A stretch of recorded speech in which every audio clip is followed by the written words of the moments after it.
Hello friends, I am गरिमा अहलूवालिया और आज हम बात करने वाले हैं महाद्वीप के विषय में। महाद्वीप की जो उत्पत्ति हुई है वो स्थलमंडल के टूटने से हुई है। स्थलमंडल को दो भागों में बांटा गया है, अंगारा लैंड और गोंडवाना लैंड। अंगारा लैंड उत्तरी पेंजिया का और गोंडवाना लैंड दक्षिणी पेंजिया का भाग है। जबकि महासागर की उत्पत्ति की बात करते हैं तो महासागरों की उत्पत्ति जलमंडल के द्वारा हुई है और ये संयुक्त रूप से पेंथालासा का भाग है। वर्तमान में कुल महाद्वीपों की संख्या 7 है। Asia, Europe, Africa, Australia, Antarctica, उत्तरी अमेरिका और दक्षिणी अमेरिका, ये हमारे 7 महाद्वीप हैं। अब बात करते हैं कर्क रेखा के ऊपर का जो भी भाग है वो कहलाता है आपका अंगारा लैंड। ये होती है कर्क रेखा, इसके ऊपर का भाग है अंगारा लैंड और इसमें कोई दो पार्ट्स में डिवाइड किया गया है। एक है आपका उत्तरी अमेरिका और दूसरा है आपका यूरेशिया। यूरेशिया जो है वो यूरोप और एशिया से मिलकर के बना, इसीलिए ये भाग कहलाया यूरेशिया। गोंडवाना लैंड के अंदर भाग आते हैं दक्षिणी अमेरिका, अफ्रीका, ऑस्ट्रेलिया, अंटार्कटिका और प्रायद्वीपीय भारत। क्षेत्रफल की दृष्टि से सबसे बड़ा महाद्वीप है एशिया, फिर अफ्रीका, उत्तरी अमेरिका, फिर दक्षिणी अमेरिका, अंटार्कटिका, यूरोप और ऑस्ट्रेलिया। ऑस्ट्रेलिया क्षेत्रफल की दृष्टि से और जनसंख्या की दृष्टि से सबसे छोटा महाद्वीप है और एशिया क्षेत्रफल की दृष्टि से और जनसंख्या की दृष्टि दोनों ही दृष्टिकोण से सबसे बड़ा महाद्वीप है। ऑस्ट्रेलिया और अंटार्कटिका दो ऐसे महाद्वीप हैं जो कि दक्षिणी गोलार्ध में भी स्थित हैं। ये प्रश्न पूछा भी जाता है कई बार कि ऐसे कौन से महाद्वीप हैं जो दक्षिणी गोलार्ध में स्थित हैं, तो हम आंसर टिक करेंगे ऑस्ट्रेलिया और अंटार्कटिका। अंटार्कटिका के विषय में सबसे पहले जानकारी जो दी थी वो 1906 में अमिटसन ने दी थी और इसकी खोज सबसे पहले जेम्स कुक ने की थी, लेकिन वो उसकी मुख्य भूमि तक नहीं पहुंच पाए थे। तो मुख्य भूमि तक पहुंचने वाले पहले व्यक्ति थे फेबियन बैलेंससन। फेबियन बैलेंससन 1820 में बोसटक नामक जहाज़ से ये मुख्य भूमि पर पहुंचे थे जो कि रशिया के थे। अंटार्कटिका पर पहुंचने वाले पहले भारतीय डॉक्टर रामचरण थे जो कि दक्षिणी ध्रुव पर डॉक्टर रामचरण थे और दक्षिणी ध्रुव पर पहुंचने वाले पहले व्यक्ति थे रसिक रविंद्र और डॉक्टर गिरिराज सिरोही। अगर ये नाम आता है दक्षिणी ध्रुव पर पहुंचने वाले तो हम ये दोनों टिक करते हैं, रसिक रविंद्र और डॉक्टर गिरिराज सिरोही जो कि यूपी के थे। भारत ने अपना पहला मिशन 1981 में कैप्टॉन से रवाना किया था, लेकिन अंटार्कटिका पर काम पहली बार 1982 में स्टार्ट हुआ था। अगर ये पूछे कि भारत का पहला मिशन 1981 में कैप्टॉन से रवाना किया था, लेकिन अंटार्कटिका में काम 1982 से ही शुरू किया गया था। अंटार्कटिका को अन्य नामों से भी जाना जाता है। अंटार्कटिका विश्व का 5वां सबसे बड़ा महाद्वीप है जो दक्षिणी गोलार्ध में स्थित है। अंटार्कटिका को सफ़ेद महाद्वीप की संज्ञा दी गई है क्योंकि यहाँ पर बर्फ़ ज़्यादा ढका रहता है। ये गतिशील महाद्वीप है। इसे गतिशील महाद्वीप इसलिए कहा जाता है क्योंकि ये गर्मी के दिनों में छोटा हो जाता है और ठंड के दिनों में बड़ा हो जाता है। ये क्यों होता है? चूँकि ये बर्फ़ से, इसका बहुत सारा भाग बर्फ़ से ढका हुआ है, तो गर्मियों के दिन में बर्फ़ पिघल जाती है जिस कारण ये छोटा हो जाता है और ठंड के दिनों में ये बड़ा हो जाता है। सबसे ऊंचा महाद्वीप भी कहा जाता है इसे, और इसे निर्जन महाद्वीप की संज्ञा भी दी गई है।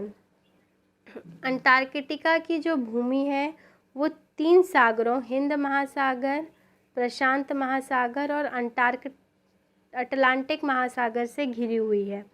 इसके दक्षिणी छोर को दक्षिणी महासागर या अंटार्कटिक महासागर कहते हैं। जो यहाँ पर एक चीज़ याद रखने की है वो है वेंडल रॉक।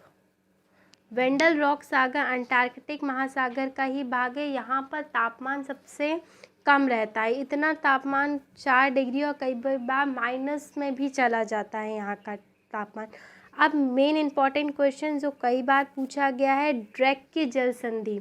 ड्रेक की जल संधि साउथ अमेरिका को अंटार्कटिका से अलग करती है। ये प्रश्न बिल्कुल याद रखें कि किस जल संधि के द्वारा अंटार्कटिका साउथ अमेरिका से अलग है, तो वो है ड्रेक की जल संधि। ड्रेक की जल संधि क्या करती है? साउथ अमेरिका को अंटार्कटिका से अलग करती है। और अगर वहीं हम थोड़ी नीचे देखें तो वहाँ पर हमको जहाँ ये जल संधि है उसी के नीचे साइड हमको देखने को मिलता है एलिफेंटाज आइलैंड। एलिफेंटा आइलैंड से भी लास्ट ईयर प्रश्न पूछा गया था कि एलिफेंटा आइलैंड कहाँ पर है, तो वो याद रखें कि वो अंटार्कटिका में ही स्थित है। अंटार्कटिका के रिसर्च स्टेशन, कई रिसर्च स्टेशन यहाँ पे चूँकि कई शोध किए जा रहे हैं, वो कंटिन्यू लगातार यहाँ हो रहे हैं। तो जो भारत ने अपने 3 रिसर्च स्टेशन यहाँ पे लगाए हैं, पहला रिसर्च स्टेशन यहाँ लगाया गया था दक्षिण गंगोत्री 1982 में। सबसे पहला रिसर्च स्टेशन था दक्षिणी गंगोत्री, जिसको इंदिरा माउंटेन पर्वत पर बनाया गया था, लेकिन ये एलवास के कारण अब नष्ट हो चुका है। अब यहाँ पर काम करना मौसम की जटिलता के कारण संभव नहीं है। दूसरा रिसर्च सेंटर 1992 में लगाया गया था मैत्री, जो सालमर की पहाड़ियों से घिरा हुआ है।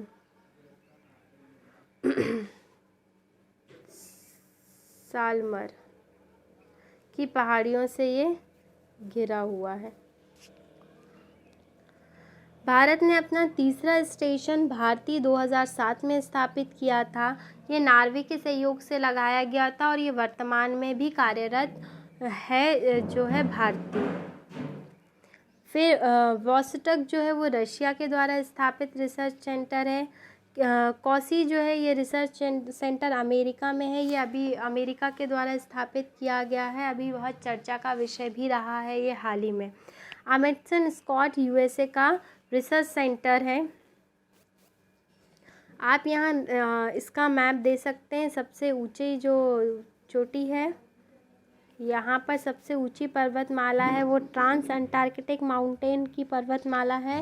ये पूरा यहाँ से नीचे तक के भाग में फैला हुआ है। इधर ऊपर आपको देखने को मिलता है वेंडल सागर।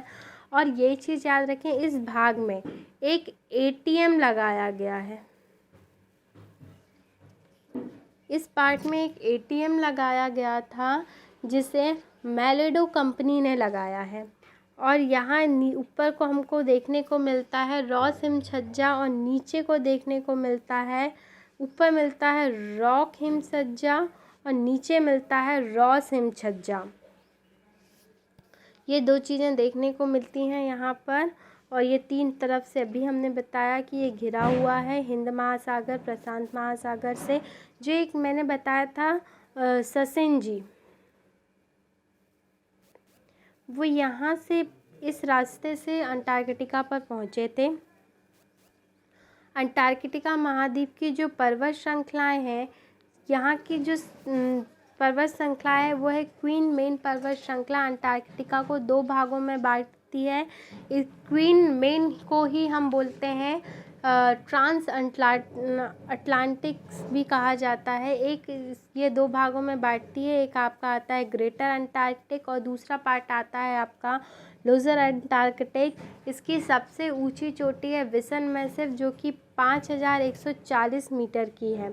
इस महाद्वीप में क्वीन मोरदार पर्वत श्रृंखलाएं देखने को, पर्वत श्रेणियां देखने को मिलती हैं। इसमें पेंगुइन पक्षी पाए जाते हैं। अच्छा, पेंगुइन पक्षी जो है वो याद रखिएगा दक्षिणी गोलार्ध में पाए जाते हैं। और यहाँ का एकमात्र ज्वालामुखी है वो है माउंट एब्रोस। माउंट एब्रोस यहाँ का एकमात्र ज्वालामुखी है।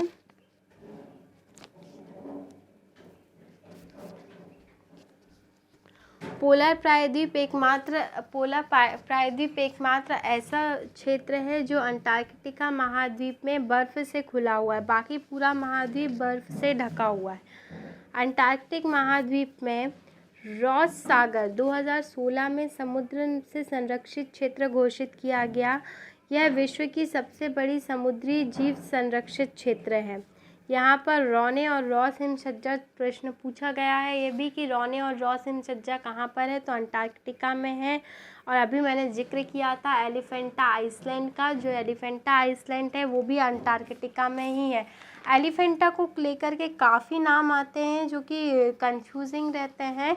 जैसे अगर मैं बात करूं एलिफेंटा के पठार की, तो एलिफेंटा का पठार नेपाल में है। एलिफेंटा की गुफाएं जो हैं वो भारत में है। यहाँ पे बाहुबली की शूटिंग भी देखने को मिलती है हमको एलिफेंटा की गुफाओं में। तो एलिफेंटा को लेकर के कई नाम आते हैं। एलिफेंटा आइसलैंड अंटार्कटिका में है।